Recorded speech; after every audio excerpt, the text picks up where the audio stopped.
My name is Maya Bennett, and for most of my life, I was the quiet one in the family, the helper, the one who knew how to fix the microwave, change a flat tire, or write a last-minute essay for my brother. But I was never the star. That was always Brian. My older brother was the golden child, captain of his high school football team, everyone's favorite at church, the kind of guy who failed upward. When he dropped out of college, twice, my parents blamed the system. When he crashed Dad's old truck, it was because the brakes weren't up to standard. And when he announced he wanted to start a tech company despite having no background in engineering or software, Mom clapped like he'd just split the atom. Me? I built my first circuit board when I was 14, won second place at the state science fair when I was 16, got my electrical engineering degree on a scholarship, graduated summa cum laude. But I wasn't flashy, and I didn't brag. I just worked.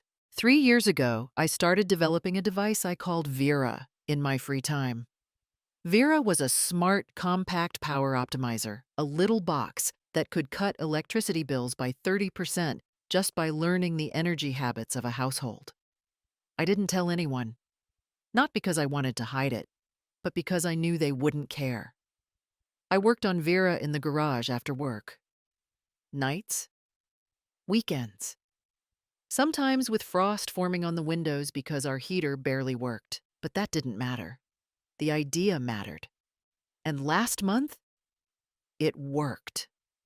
I stood there in my greasy sweatshirt, staring at the energy meter. It was dropping. Fast. I ran the test 3 times. Same result. I had built something that actually worked. So I did what any daughter should do when she's proud of something. I told my mom. She was sitting in the living room, scrolling through Zillow, dreaming about Brian's future mansion. "Mom," I said, holding the prototype in my hand like a trophy, "it's done. Vera works. I know, it could really help people. I'm thinking about applying for a patent." She blinked at me. "That's nice, sweetie. But listen, Brian needs capital. And you know how hard it is to get funding for tech startups.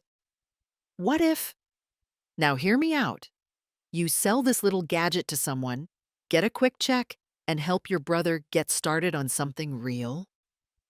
My stomach dropped. "Something real?" She shrugged. "Brian wants to change the world, honey. He just needs a boost. You don't even like business stuff.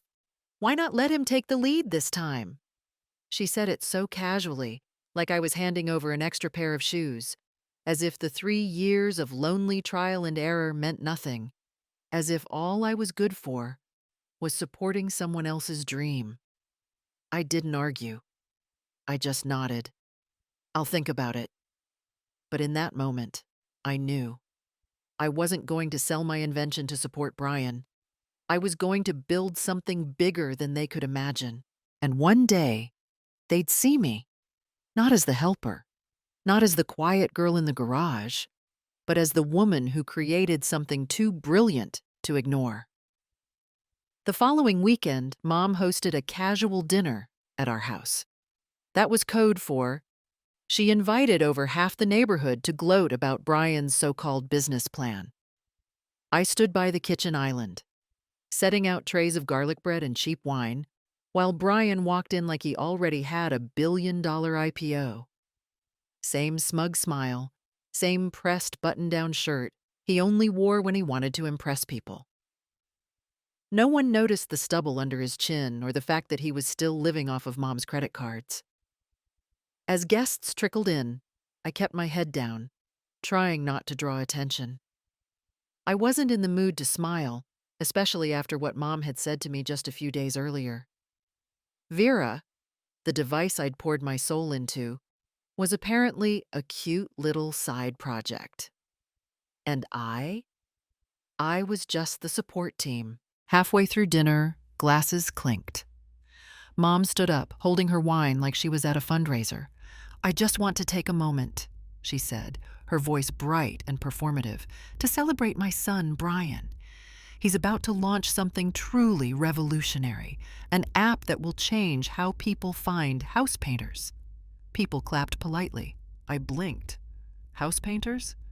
And none of this would be possible, Mom continued, smiling right at me, without his incredible sister Maya, who has agreed to sell her invention to help fund his company. Isn't that just selfless? The room erupted in awes and scattered applause. I sat frozen, my fork halfway to my mouth, my ears buzzing. Agreed? I hadn't agreed to anything. I looked up at her, stunned. Her smile didn't waver. It was the same one she used when covering up for Brian's mistakes. That sugary, social smile that said, "Let's all pretend Maya's just the sidekick here." Brian raised his glass toward me. "Thanks, sis. Couldn't do it without you." That was the moment it broke. The last thread of hope I had that maybe, just maybe, they'd see me for who I really was. They didn't. To them, I was just leverage, collateral, the invisible power source behind someone else's spotlight. I stood up without saying a word and walked out to the garage. I didn't slam the door. I didn't cry. I just stared at Vera, the little device sitting there like it still had no idea how big it could become. They wanted me to give this away for a promise and a pat on the head. No. That night, I stayed in the garage until nearly 2 a.m., revising the final spec sheet. I triple-checked the energy efficiency results and typed up the paperwork for a provisional patent filing. No lawyer, no fanfare, just me and my stubborn belief that I was building something worth fighting for. And the next morning, while Mom and Brian were still sleeping off their red wine hangover, I drove downtown to the patent office and filed it myself. I listed the inventor as Maya A. Bennett. And under company affiliation, I wrote, Founder, Nova Volt Technologies. It wasn't a company yet. It didn't even have a website. But something inside me clicked. If they were going to turn me into a footnote in my own story, I was going to write a new one, where I wasn't the sister, I wasn't the helper, I wasn't the silent one. I was the beginning. 3 days after I filed the provisional patent, I got a call from a number I didn't recognize. I was at my job, fixing a busted lighting panel at a commercial site, when my phone buzzed. I almost ignored it, but something made me step outside and answer. "Is this Ms. Maya Bennett?" the voice said. It was low, calm, professional. "This is Martin Ashcroft from the U.S. Patent and Trademark Office." I nearly dropped the phone. He continued, "I was reviewing recent filings and came across your submission for a residential energy optimization system, codenamed Vera. May I ask if you're currently represented by counsel or affiliated with a technology firm?" My heart pounded. No, it's just me." There was a pause. Then, "I see. Ms. Bennett, based on our internal review, I'd like to schedule an expedited technical assessment. Your design has characteristics that align with a Department of Energy Innovation grant pilot. It's rare to see this level of sophistication in a solo filing." I didn't even know how to respond. "I'll send the documents for you to sign digitally," he added. "Also, just to clarify, are you the same Maya Bennett who graduated top of her class at Cal Poly?" I blinked. "How do you know that?" "We check backgrounds when we flag something high impact. You'd be surprised how often good ideas come from garages." When I hung up, I just stood there in the sun, stunned. For the first time, someone had seen my work and not asked, "Where's the man behind this?" They didn't call to ask about Brian. They didn't ask who I was working for. They called me ma'am. That same night, I got a second email. Subject line, "Interested in funding your invention." The sender was a man named Ellis Grant, founder of a clean tech venture capital firm in San Francisco. In the email, he wrote, "Your patent caught our attention. We're currently scouting early-stage innovations that could transform energy consumption at the residential level. If you're willing to talk, I'd love to schedule a video call this week. P.S. Your work reminds me of a woman I once passed over for funding, and I still regret it. I read it 5 times, then I called him. The call only lasted 26 minutes, but by the time we hung up, he'd offered me a $500,000 seed investment, contingent on incorporating my company, NovaVolt, within 10 business days and delivering a demo prototype by next month. It was fast. It was overwhelming. And it was real. I didn't tell anyone. Not Mom, not Brian, not even my coworkers. I wanted to savor this moment without it being tainted by suggestions, advice, or being told to loop Brian in. For the next 2 weeks, I worked 18-hour days. My job during the day and Vera at night. I used a chunk of the seed money to rent a small industrial unit with a proper workbench and hire a freelance coder to help me refine Vera's AI logic. Meanwhile, back at home, Brian was planning a launch party for his startup. Still no product, still all promises. Mom made personalized t-shirts with his name on them. I watched them from across the table, sipping my tea quietly, nodding at their fantasies. They thought they were moving forward, but they hadn't even noticed. I was already gone. By the second week of February, NovaVolt had a logo, a functioning prototype, and a letter of interest from a national home builder who wanted to test install Vera in their next line of eco-smart homes. On paper, I was building a business. In real life, I was still just Maya. At home, nothing had changed. Mom still asked me to do the dishes. Brian still left empty soda cans on the counter like I was the maid. And neither of them had any clue that I was paying the rent and secretly covering the overdue utility bills, because the two of them had maxed out their credit cards to invest in branding for Brian's fake startup. One night, over reheated pizza, Mom dropped another bomb. "So, honey," she began in that voice she used when she was about to ask me for something, "I was thinking, maybe you could cover the electric bill this month?" I blinked. "I already have. For the last 3 months." She waved her hand like it was nothing. "Well, you do work in power, right? Seems fitting." She chuckled, proud of her own joke. Brian smirked. "Guess we should start calling you the electric bill girl." They both laughed like it was a sitcom. I forced a smile and bit into my pizza so I wouldn't say something I couldn't take back. They still didn't know. Didn't ask where I kept disappearing to every weekend. Didn't question the new laptop or the upgraded tools in the garage. As long as I paid the bills and didn't interrupt their fantasy world, I was invisible. That weekend, I attended my first investor roundtable in San Francisco. Ellis flew me in, booked the hotel, even had a driver pick me up. The room was full of names I'd only ever seen on magazine covers. I was terrified. And yet, when I started explaining how Vera optimized electricity consumption using predictive learning algorithms, they listened, took notes, nodded, respected me. One woman pulled me aside after and whispered, "I wish I had your courage at 27. Don't let anyone tell you to make yourself smaller." I went back home that night, still dressed in my blazer, still smelling like hotel soap, and walked straight into Brian's launch planning committee meeting in the living room. He had 6 of his old college friends there. They were brainstorming slogans for a product that didn't even exist yet. "Hey, sis," Brian said without looking up. "Can you order some pizza? We're in the zone." I looked at Mom. She smiled like this was completely normal. "Don't worry, I'll pay you back," she added. Right. Just like last time. And that's when it hit me. They didn't see me. Not really. They saw the convenience of me, the walking wallet, the smart one who never made a fuss.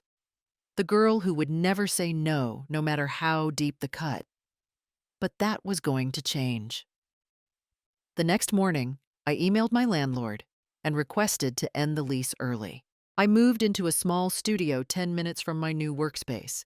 Bare walls, bad water pressure, no microwave. But it was mine.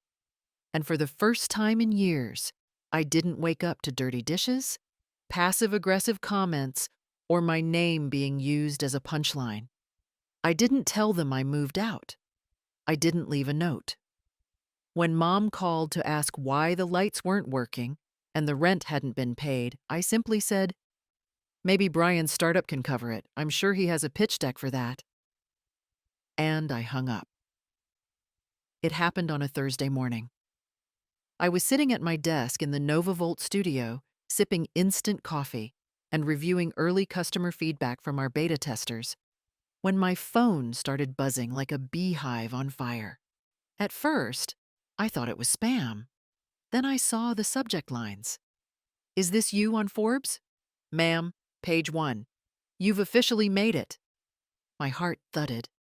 I clicked the link someone sent me. And there it was. The March issue of Forbes Tech and Innovation. Front cover. A photo of me, arms crossed, in my gray blazer and jeans, standing in front of Vera's display unit. Above it, in bold white letters, the woman who's quietly disrupting American energy, meet Maya Bennett. My chest tightened. I hadn't even known they were putting me on the cover. The interview had happened weeks ago via Zoom, and I assumed I'd be buried on page 32. But this was national. This was loud. The article headline inside was even better. "Not Your Brother's Startup: How a Formerly Overlooked Engineer Created a 15-Lower Clean Energy Breakthrough from Her Garage." And then the subline. Her family told her to sell her idea. Instead, she built a company. I stared at the words in silence. It felt like justice, like fresh oxygen after years of breathing through a straw. 20 minutes later, my mother called. I let it go to voicemail. Then Brian texted, "WTF, why didn't you tell us?" And again, I didn't reply. Because they weren't asking because they were proud. They were asking because they'd been blindsided. Later that evening, I found out how they discovered it. Apparently, one of Mom's church friends had picked up the Forbes issue at the grocery store and immediately recognized me. She texted Mom, "Isn't this your daughter? So inspiring." According to one of my cousins, Mom went completely still, then turned pale.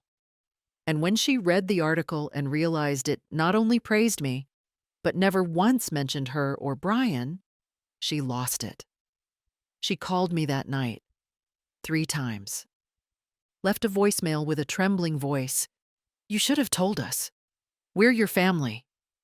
Do you know how this makes us look?" I almost laughed. How it makes them look. That night, they sat together at the kitchen table, clutching the magazine like it was evidence in a trial. Brian was apparently pacing the room, demanding to know why I hadn't offered to loop him in. Mom said something about wasted potential and "You owe your success to our roof and food." But here's the truth.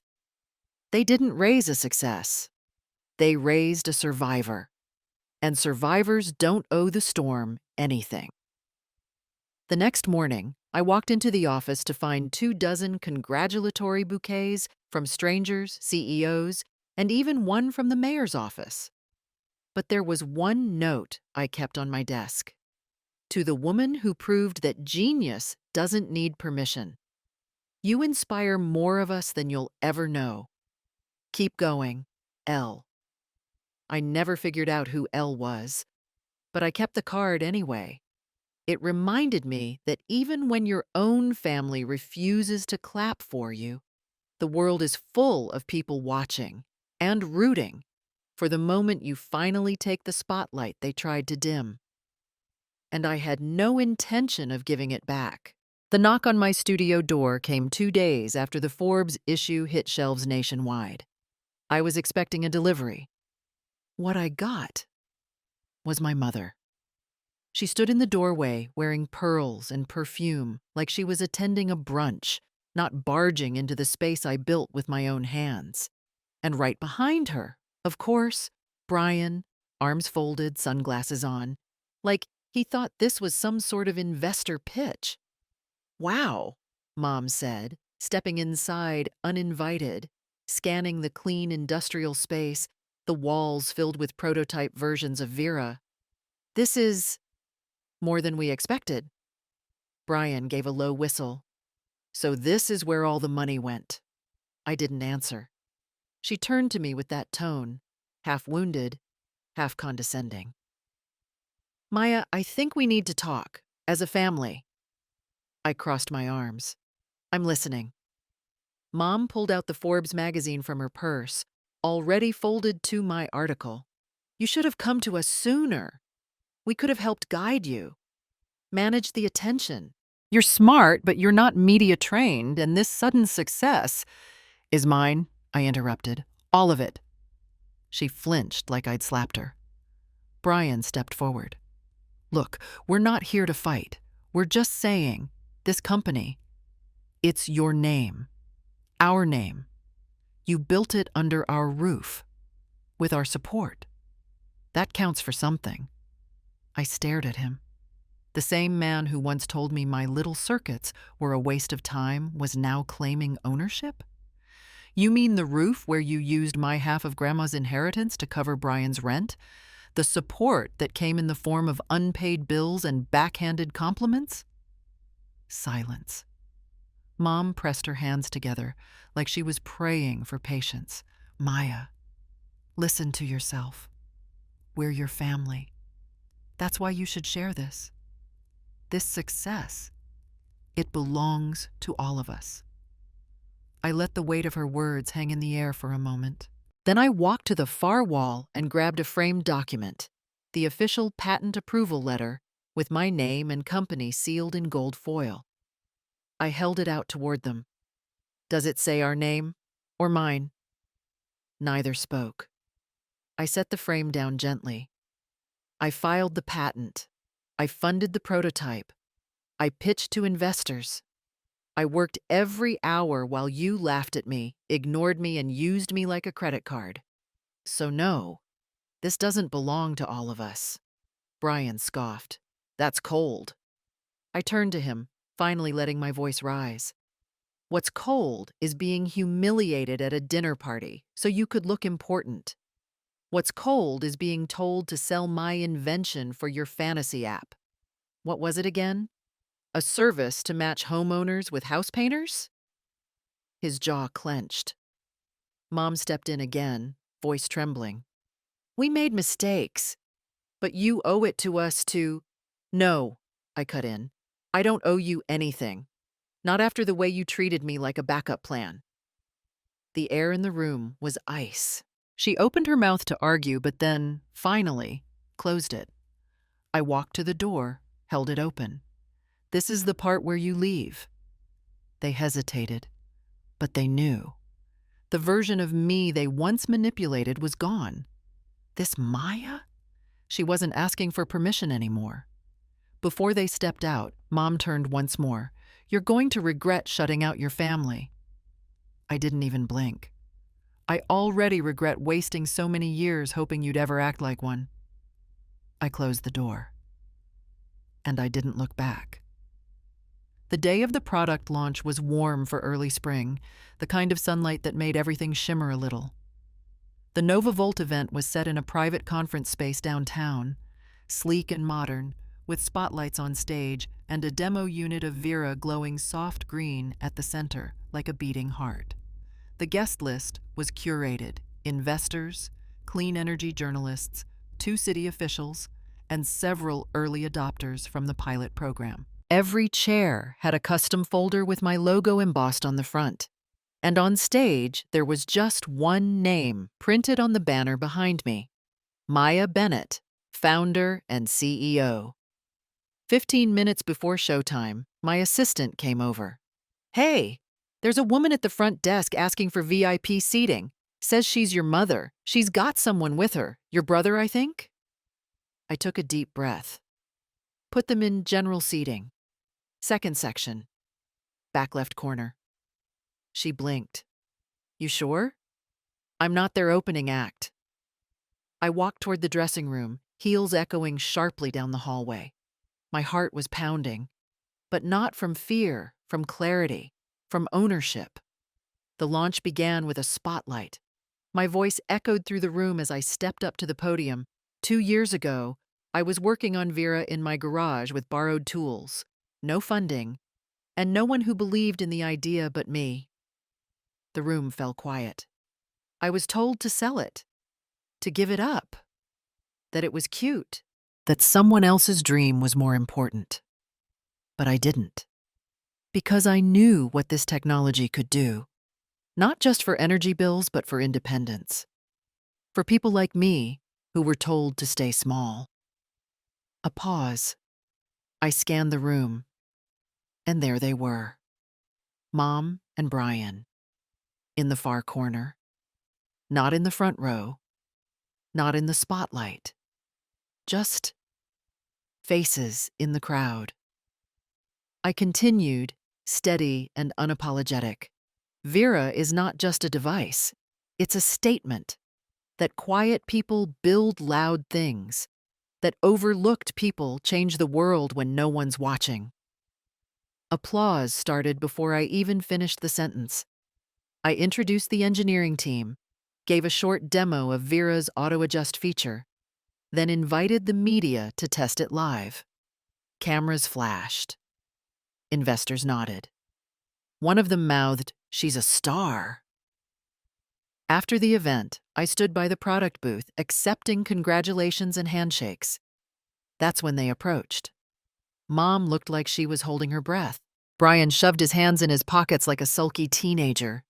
That was impressive, Mom said. Really? You spoke so well. Thanks, I said flatly. Brian tried to laugh. Man, this is wild. I mean, you really pulled it off. I looked at him, not saying anything. We were thinking, Mom jumped in quickly, maybe we could take a photo together, just the three of us, to mark the moment. Family. There it was again. Family. Not love, not remorse, not pride. Just the attempt to reattach themselves to something they didn't help build. I nodded toward the professional photographer at the media booth. Photos are reserved for team members and partners. She blinked. But we're not on the team. And then I smiled. Not cruelly, just peacefully. I'm glad you came. I hope you enjoyed the presentation. Then I turned away to greet a city councilwoman who had just stepped up to offer a grant proposal. As I walked away, I caught one last glimpse of them in the reflection of the glass doors. Mom holding her purse tight to her chest. Brian staring at the Vera display like it had betrayed him personally. They weren't proud. They were shocked. Confused by the fact that I no longer needed their permission, approval, or protection. And for the first time, I didn't feel guilty about it. Because this was my front row now. The final moment of the product launch wasn't planned. Not really. I was supposed to wrap up the presentation, thank everyone, and quietly step off stage. But as I glanced around the room, at investors who now believed in me, at strangers clapping with genuine admiration, and at my mother and brother sitting silent in the back row, I knew I had one last thing to say. I walked back up to the microphone. My team told me to keep this short, I began, smiling lightly. But I have one more message I need to share, not just for the people in this room, but for anyone who's ever been told to give up before they even began. The room quieted. Not a single phone buzzed. Not a single whisper. I didn't come from a family that nurtured invention. I wasn't the child people bragged about. I wasn't the one in the photos on the mantle. And when I built Vera, I wasn't even taken seriously in my own home. I paused, let it hang. People I loved told me to sell my idea, to hand it off so someone else could do something bigger with it. I was told to be realistic, to be quiet, to make room. There were nods in the audience now, a few eyes glistened. But I didn't make room, I continued. I made a path. Applause began, slow but rising. I want to be very clear. I'm not standing here today because someone else gave me permission. I'm here because I stopped asking for it. The clapping got louder. I'm not here because of the support I was given. I'm here despite the support I never got. And that's when the entire room rose to their feet. A full standing ovation. I could see them from stage left. Mom's lips pressed into a thin, forced line.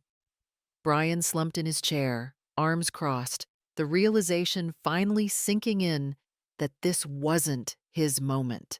It never was. This was mine. I nodded toward the crowd, swallowed the lump rising in my throat, and delivered the final line I had never dared say out loud until now. To every person who was told they were too quiet, too plain, too second best, you're not. You're the storm they didn't see coming, so build. Even when no one claps, even when they tell you to stop, especially then. Thunderous applause, flashes from camera bulbs, and somewhere in the back of the room, total silence. Afterward, dozens of people came up to me, investors, engineers, young women who said they felt seen for the first time. One of them had tears in her eyes as she whispered, "That last part, I needed to hear that. My father still tells me to marry rich instead of invent." I hugged her, because I knew exactly what that felt like. Backstage, my assistant handed me a bottle of water and a congratulatory letter from the Department of Energy. A senior executive had read my Forbes profile and wanted to offer government partnership discussions. I smiled, tucking the letter into my bag. Then I looked out through the curtain again. Mom and Brian were gone. Not a goodbye. Not a handshake. No attempt to reconcile. And for once, I was grateful. Because now I didn't have to pretend anymore. Not to make them comfortable. Not to downplay my power. Not to fit a version of me they were more comfortable with. That Maya, the one who smiled through being overlooked, who paid the bills and swallowed the hurt, she didn't make it to the stage. But the woman who did, she wasn't stepping down. It didn't take long. 3 days after the product launch, after the standing ovation, after the article reached over 2 million views online, I got the message. Not a voicemail, not an apology, just a text. From Mom. "Can we meet? Brian needs help. It's urgent." I didn't reply. The next day, I got an email. The subject line read, "Let's talk from one CEO to another." It was from Brian. He had attached a PDF. A slide deck titled, "Strategic Synergy Proposal, NovaVolt X Paint Match AI." Yes, really. I opened it. Page 1 was a title page with both our names. Page 2 had a stock photo of someone shaking hands in front of solar panels. And page 3 suggested we form a family-run innovation alliance to maximize branding through emotional storytelling. I closed the file and sat in silence for a moment.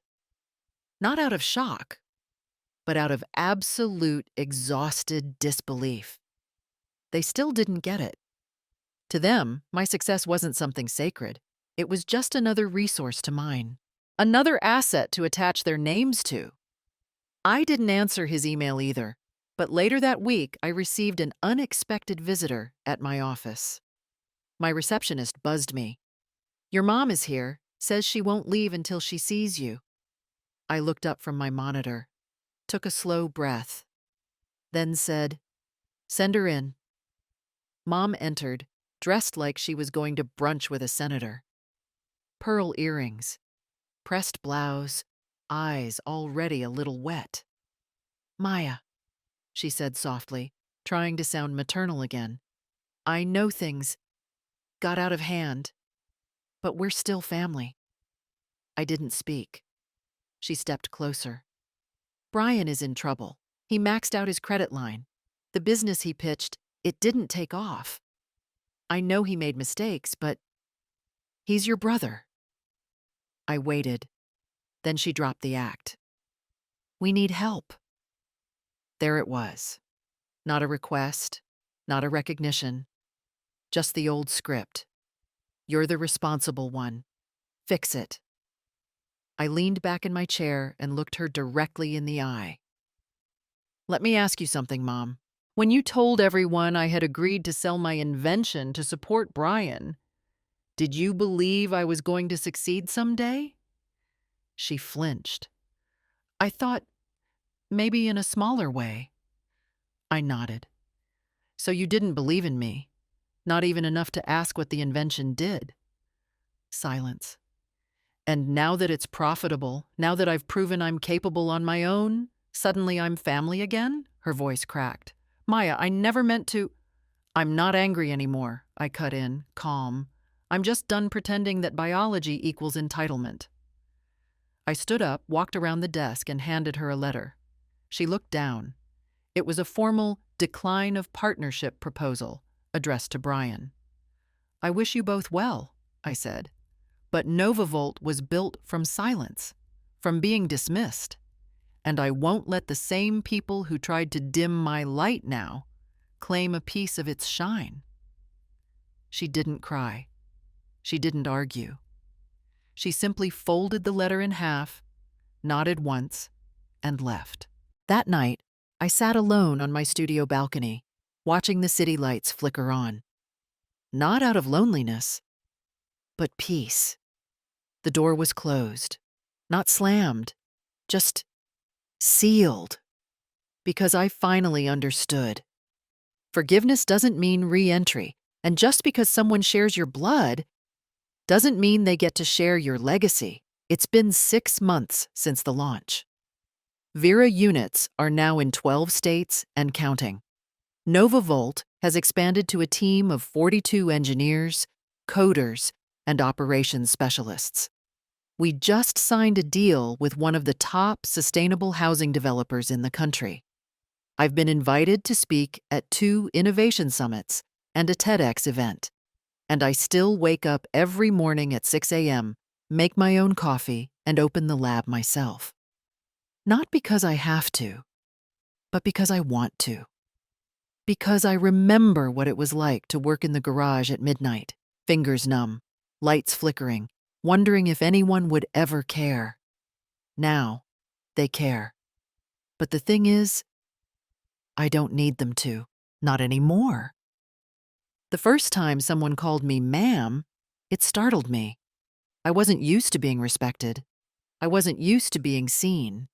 Now, when people call me that, when they shake my hand or ask me how I did it, I tell them the truth.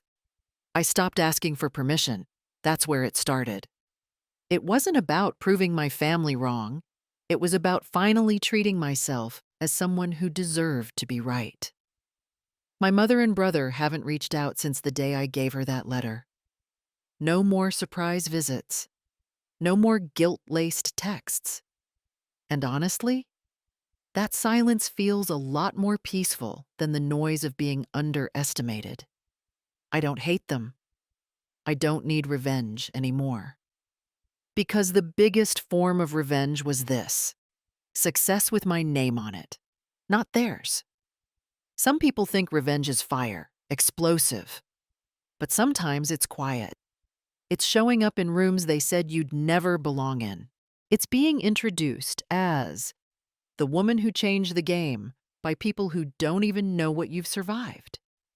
It's seeing a young girl on your factory floor, one of our new hires, light up as she tests a circuit board, then turn to you and say, I didn't think girls like us got to do this. And realizing that now they do, because you stayed, because you built it anyway. I look back at that night, standing in the corner of a family dinner party while my own mother announced I was giving up my dream to support someone else's. And then I look at where I stand now, on stage, behind the CEO desk, on magazine covers. No spotlight was given to me, so I built my own stage. And now, I never dim it for anyone. This is more than a company.